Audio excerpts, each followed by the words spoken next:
Hello all.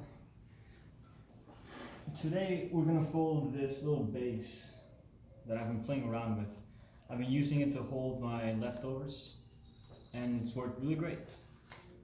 There's a lot of volume and it kind of goes to show a little effect that we can have on twists in order to broaden their rise. So usually we work with twists which make the top go perpendicular to the ground.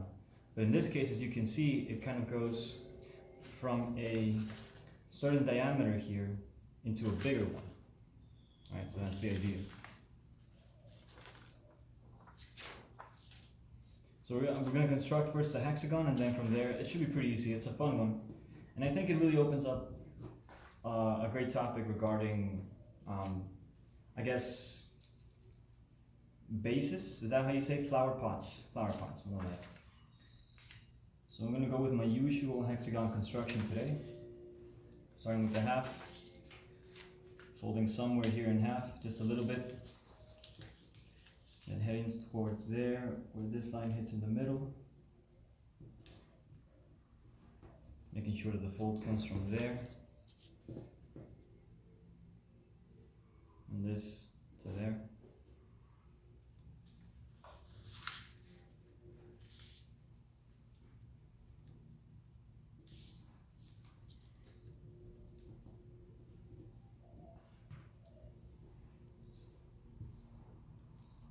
We take the little bit off here and we put that over here.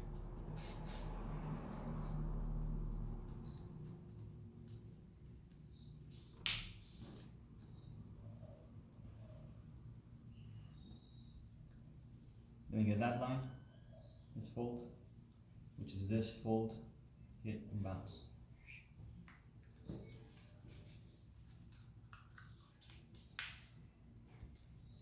The other clue is that this point will match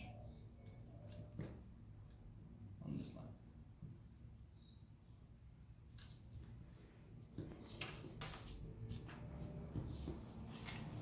We just bisect here.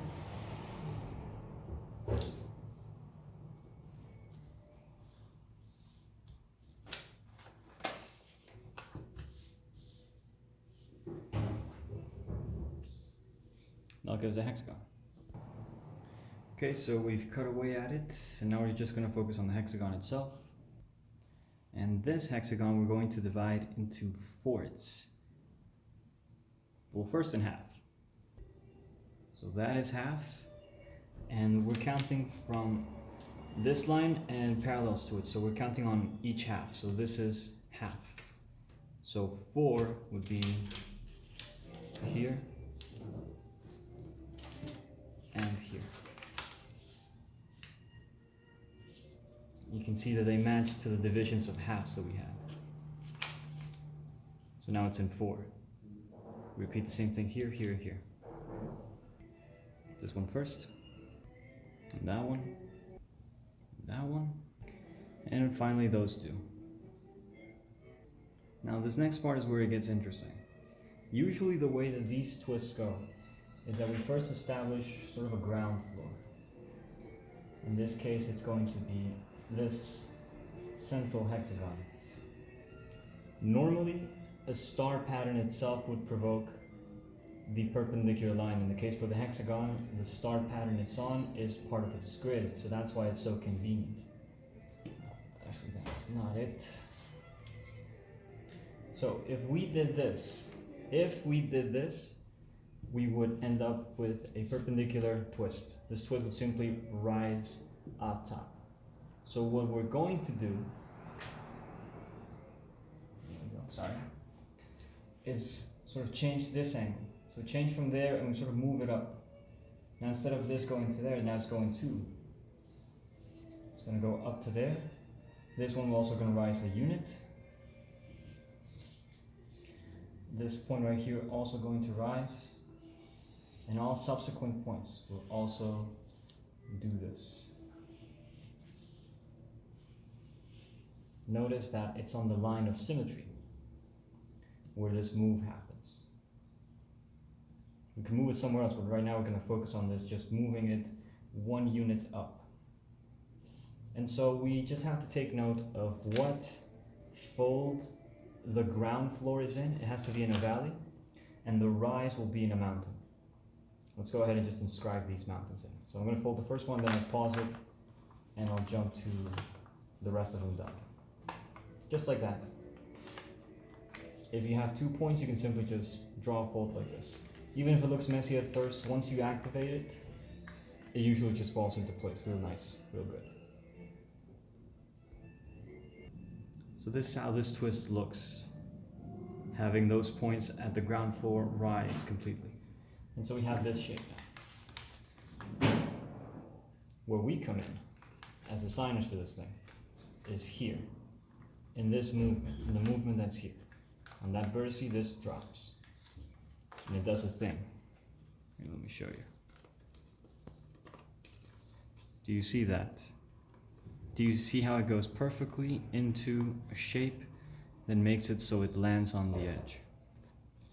Now this, you can just sink it. We can just put it underneath the other layer, and it just holds it. Maybe it's not the best hold, but it'll hold. Just repeat this process on all of them. Especially because one is hugging the next one. So then that pretty much just guarantees that it's going to be held. And just by virtue of being collinear to this layer, you get to have it be tucked. And with that tuck, it just becomes a lot simpler.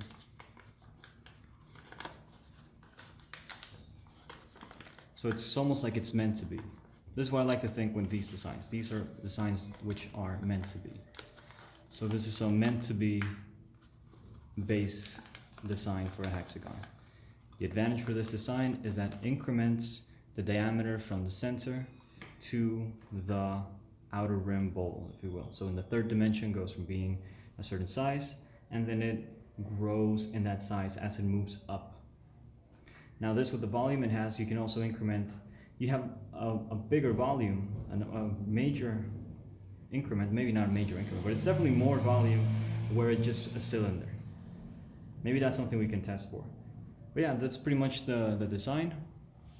I hope you enjoyed it. Hope you had something. Thank you, take care. Like, subscribe, comment, all that stuff. Fun, engaging, algorithmic stuff. Take care now. See you next time.